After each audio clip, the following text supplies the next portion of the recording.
देखिए अब यहाँ से आपको लॉन्ग टाइप क्वेश्चन है, ठीक है, एडमिशन ऑफ पार्टनर में यहाँ से लॉन्ग टाइप क्वेश्चन है 28 का ए। 28 का ए क्या कहता है, देखिए कि ज्ञानचंद और गोविंद एक साझेदारी व्यवसाय में साझेदार हैं, लाभ को 1/3 2/3 के अनुपात में लाभ बांटते हैं। 1/4/2022 को उनकी पूंजी 40,000 50,000 थी, ज्ञानचंद और गोविंद की। इस तिथि को उन्होंने गंगाराम को साझेदारी में शामिल किया और भविष्य में 1/4 हिस्सा के लिए सहमत है। यानी उसको ये जो नया साझेदार आया है गंगाराम, उसको 1/4 हिस्सा देने के लिए पुराने साझेदार तैयार हैं। गंगाराम 40,000 पूंजी के लिए और 30,000 ख्याति के लिए लाता है। ख्याति की राशि पुराने साझेदारों के द्वारा तुरंत निकाल ली जाती है। रोजनामचा बनाइए, सभी साझेदारों का पूंजी खाता और ख्याति खाता भी बनाइए। साझेदारों के भविष्य के लाभ का अनुपात निकालिए। मतलब ये भी कह दिया है कि नया साझेदार का जो प्रवेश हुआ है उसके बाद तीनों साझेदार मिलकर के नया लाभ विभाजन कैसे करेंगे ये भी आप बताइए। ख्याति नया साझेदार लाता है, उसको पुराना साझेदार बांटता है, बांट करके निकाल भी लेता है, तो ख्याति खाता यानी प्रीमियम का खाता भी बनाइए। साझेदार का पूंजी खाता भी बनाइए और साथ में आपको कह दिया है कि जर्नल एंट्री भी बनाइए। तो अब आप इसको कैसे बनाएंगे, तो सबसे पहला वर्किंग नोट हम लोग चलते हैं करते हैं कैलकुलेशन ऑफ न्यू रेशियो, ठीक है। उस पर ध्यान दीजिए कैसे होगा न्यू रेशियो निकलेगा। जब सिर्फ नया साझेदार का हिस्सा दिया हो, जैसे 1/4 1/5 1/10 इस टाइप से दिया हो, तो सबसे पहला काम करते हैं, पहले सवाल का कुछ भाग लिख लेते हैं। Old ratio of A and B कितना है, 1/3 2/3 ना, 1/3 2/3 मतलब कि 1:2। क्लियर। नया साझेदार प्रवेश किया है कौन, सी। नया देखिए हम लोग एबीएससी में लटकल है, यहाँ तक ज्ञानचंद और गोविंद है, तो यहाँ पर लिखिए ज्ञानचंद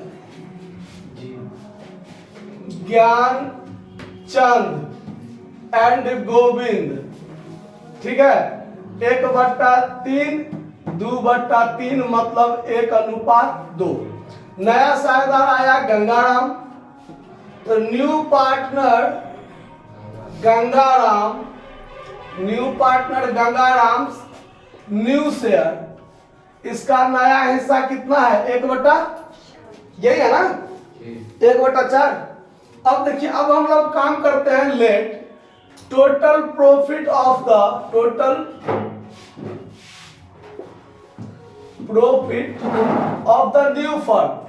द न्यू फर्म, यानी जब नया साझेदार प्रवेश हुआ तो पुरानी साझेदारी समाप्त, नया साझेदारी व्यवसाय शुरू हो गया। तो नया फर्म का प्रॉफिट हमने 1 मान लिया और 1 में से 1/4 कौन ले लेगा, गंगाराम। तो रिमेनिंग प्रॉफिट कितना बचेगा उस पर ध्यान दीजिए। रिमेनिंग प्रॉफिट बराबर 1 में से 1/4 घटा लीजिए तो कितना बचेगा, 3/4। हम आप लोगों को भिन्न घटाओ इस टाइप का बताए थे कि यहाँ माइनस है तो इसको गुना कीजिए, इसको घटा दीजिए ऊपर में और नीचे में तो विराजमान है ही, तो 4 का 4 में से 1 गया 3/4। इस टाइप का भिन्न जोड़ घटा हो तो ऐसे ही करेंगे। अब देखिए अब क्या करेंगे, अब ये जो 3/4 है इसको कौन बांटेगा, गंगाराम और ज्ञानचंद। किस अनुपात में, इस अनुपात में बांट लेगा। तो आप लिखते हैं ज्ञानचंद न्यू शेयर, तो 3/4 गुने 1/3 और गोविंद न्यू शेयर, तो ये हो जाएगा 3/4 गुने 2/3। गुना कर देंगे तो 3/12, गुना कर देंगे तो 6/12। आप चाहे तो इसको काट भी सकते हैं क्योंकि ये 3 और ये 3 बराबर है, तो अगर काट दीजिएगा तो यहाँ बचेगा 1/4 और इसको भी अगर काट दीजिएगा तो 2/4। तो अभी नहीं काटते हैं इसको, क्यों, तो यहाँ बट्टा में 1/4 है, तो तीनों एक समान बराबर हमको क्या होगा, मिल जाएगा। अगर ये तीनों नीचे में एक समान नहीं मिलेगा तो फिर बाद में एक समान करना पड़ेगा, इसीलिए इसको नहीं काटे हैं। तो अब न्यू रेशियो जब पूछेगा, न्यू रेशियो ऑफ ज्ञानचंद,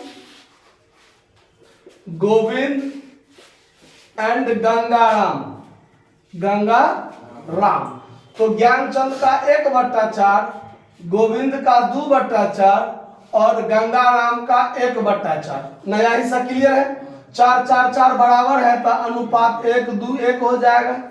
ये आपका एक आंसर हो गया, समझ में आ रहा।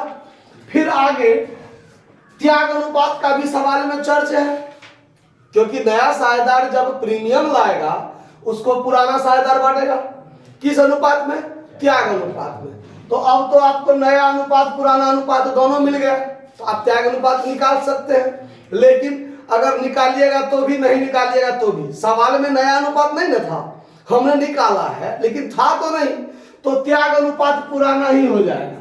त्याग अनुपात अगर आप निकालिएगा भी, जैसे कैलकुलेशन ऑफ सैक्रिफाइस रेशियो, यदि निकालिएगा भी तो भी यही होगा। कैसे, तो साझेदार है पुराना वाला ज्ञानचंद और गोविंद, यही दोनों है ना। तो पुराना था इसका कितना, 1/3 2/3, नया हो गया 1/4 2/4, यही हुआ ना। तो एलसीएम 12, 4 में से 3 गया तो 1/12, 12, 4 दूनी 8 में से 6 गया तो 2/12, यानी कि सैक्रिफाइस रेशियो 1:2 हो गया कि नहीं, दोनों के नीचे में 12 12 था कि नहीं, क्लियर। अब अगला वर्किंग नोट क्या होगा, तो नया साझेदार जो त्याग प्रीमियम लाया है उसको पुराना साझेदार त्याग अनुपात में बांटेगा। तो त्याग अनुपात में बांटेगा तो एक वर्किंग नोट इसके लिए हो जाएगा। देखिए आरएस कितना रुपया प्रीमियम ला रहा है, 40,000 पूंजी के लिए या 30,000 ख्याति के लिए।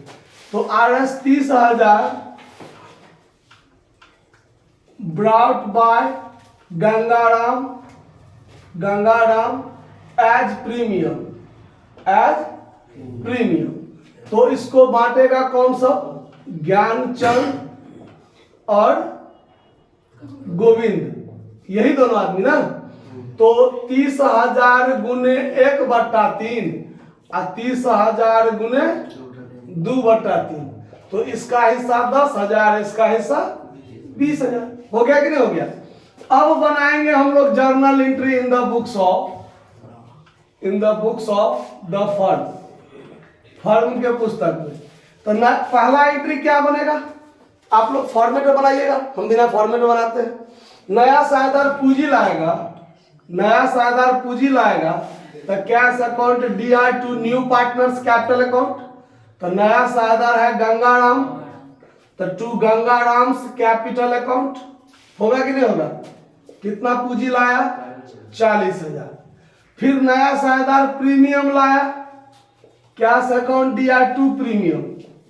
नया साझेदार जो प्रवेश के समय ख्याति लाएगा उसको गुडविल नहीं लिख के प्रीमियम लिखेंगे, ध्यान रखिएगा। क्या लिखेंगे, हाँ, उसके लिए गुडविल शब्द का प्रयोग नहीं करेंगे, लिखा रहेगा हिंदी में ख्याति, लेकिन हम लोग इंग्लिश में जब प्रयोग करेंगे तो प्रीमियम लिखेंगे, ठीक है। Cash account Dr to premium. और फिर इस प्रीमियम को कौन बांटेगा, पुराना साझेदार। तो premium account Dr to Gyanchand capital account और टू गोविंद कैपिटल अकाउंट, इस 30,000 को 10,000 और 20,000 के रूप में बांट लिया ना पुराना साझेदार। और फिर सवाल में कहता है, सवाल में कि पुराने साझेदार ख्याति की राशि को तुरंत निकाल लेते हैं। तुरंत क्या करते हैं, निकाल लेते हैं। तो जैसे साझेदार बांट के अपना पूंजी बढ़ा लिया, तो व्यवसाय में रहता तब ना इसका पूंजी बढ़ल रहता, लेकिन इसने व्यवसाय से तो निकाल लिया तो फिर इस दोनों का पूंजी क्या होगा, घटा देंगे तो डेबिट कर देंगे, लिखेंगे ज्ञानचंद कैपिटल अकाउंट डीआर 10,000, आधा निकालता था 5,000, पूरा निकाला था 10,000। Govind capital account, Govind capital account 20,000।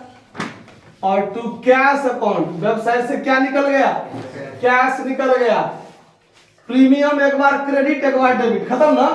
और ये कैश आया था तो वो कैसे ना निकल के जा रहा है, तो यहाँ पर कैश टू कैश अकाउंट 30,000। इतना बात समझ में आया।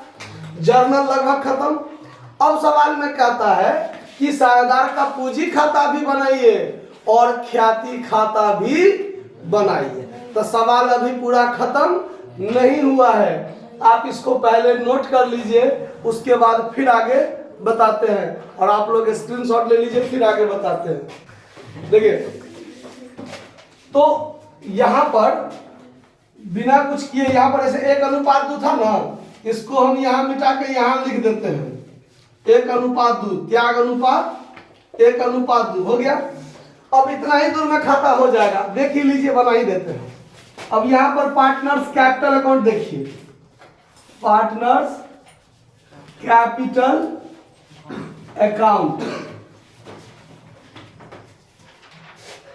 पार्टनर्स, तो ये ओल्ड पार्टनर्स कैपिटल। देखिए साझेदार दो प्रकार का हो गया इसमें, एगो ओल्ड पार्टनर और एगो न्यू पार्टनर, दूगो ओल्ड पार्टनर और एगो न्यू पार्टनर।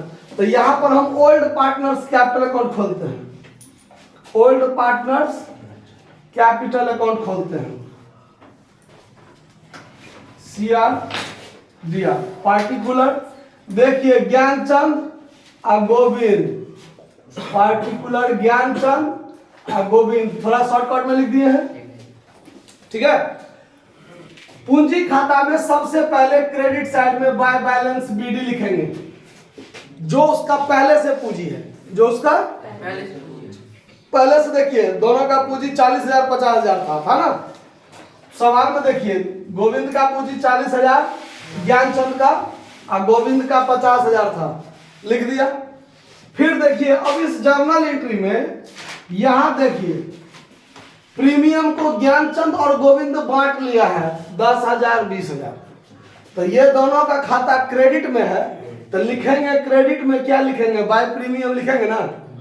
तो ये चीज हमेशा ध्यान रखना है, जो नया साझेदार जो प्रीमियम लाएगा उसको पुराना साझेदार बांटेगा, और पुराना साझेदार बांटेगा तो क्रेडिट साइड में बाय प्रीमियम करके बांटेगा। क्योंकि आने वाले समय में जब आप आगे सवाल बनाइएगा उसमें जर्नल बनाने के लिए नहीं कहेगा, सीधे कहेगा खाता बनाइए। तो ये चीज हम लोग मुजवानी इसमें बांटेंगे, इसको ध्यान रखना है। तो यहां पर लिखेंगे बाय प्रीमियम, बाय प्रीमियम कितना कितना, तो 10,000 20,000। फिर देखिए जब प्रीमियम की राशि यानी ख्याति की राशि साझेदार निकाल लेते हैं, तो निकाल लेते हैं तो पूंजी घट गया टू कैश, घटा ना। तो ये चीज जब जर्नल नहीं कहेगा बनाने, सिर्फ खाता बनाने के लिए, और ऐसा पॉइंट दे देगा आपको, तो ये चीज डेबिट में टू कैश हम लोग ऐसे ही लिख लेंगे मुजवानी, ठीक है। पूरा निकाला था पूरा अमाउंट और आधा निकालता था आधा अमाउंट, और कहीं भी है पार्टनर्स ज्ञानचंद और गोविंद का नाम, हो गया। बस इसका खाता यही क्लोज, ठीक है। खाता का दोनों साइड बराबर करते हैं, इधर 50,000 इधर 70,000, यहां भी 50,000 और यहां 70,000, और यहां पर हो जाएगा टू बैलेंस CD, घटेगा तो 40,000 और घटेगा तो इसका 50,000। रह गया कि नहीं रह गया। अब इसके बाद कहता है प्रीमियम अकाउंट, कौन अकाउंट, प्रीमियम अकाउंट। देखिए प्रीमियम अकाउंट यहां बना देते हैं, प्रीमियम अकाउंट। तो प्रीमियम अकाउंट जो बनेगा, देखिए इसमें पार्टिकुलर अमाउंट नहीं लिखते हैं। कैश अकाउंट या टू प्रीमियम, तो प्रीमियम क्रेडिट में, तो क्रेडिट में क्या लिखेंगे, बाय कैश अकाउंट, कितना रुपया 30,000, और इसी 30,000 को premium account DI to Gyanchand to Govind. तो प्रीमियम है डेबिट में, तो डेबिट में क्या लिखेंगे, to Gyanchand capital account, GC capital account लिख दिए हैं, ज्ञानचंद समझ लीजिएगा आप लोग, और to Govind capital account, to Govind capital account. तो ये 10,000 और ये 20,000, दोनों साइड बराबर हो गया 30-30 हजार। समझ में आया बात? अब इसमें एक चीज और रह गया, फिर भी नया साझेदार का पूंजी खाता, नया साझेदार का पूंजी खाता रह गया ना, तो आप लोग अपने से बना लीजिएगा। कैसे? देखिए, नया साझेदार का जब पूंजी खाता बनेगा, देखिए जर्नल एंट्री में नया साझेदार सिर्फ कैश लेके आया है और कुछ तो लेके नहीं आया है ना। तो ज्ञान गंगाराम कैपिटल अकाउंट जब खोलिएगा तो क्रेडिट में है, तो क्रेडिट में क्या लिखिएगा? By cash. उसमें बाय बैलेंस बीडी नहीं होगा, बाय कैश लिख दीजिएगा कितना? 40,000। दोनों साइड जोड़ के बराबर करके टू बैलेंस सीडी कर दीजिएगा 40,000, क्योंकि और कहीं भी गंगाराम का कैपिटल अकाउंट से चर्चा तो नहीं है। पूंजी खाता में अकेले खाली बाय कैश अकाउंट लाएगा, अकेले का अमाउंट होगा उसका गंगाराम का, और क्रेडिट में बाय कैश अकाउंट लिख दीजिएगा और डेबिट साइड में टू बैलेंस सीडी कर दीजिएगा 40 का 40,000, दोनों साइड बराबर कर दीजिएगा। बात समझ में आया ना? तो नोट कर लीजिए। धन्यवाद।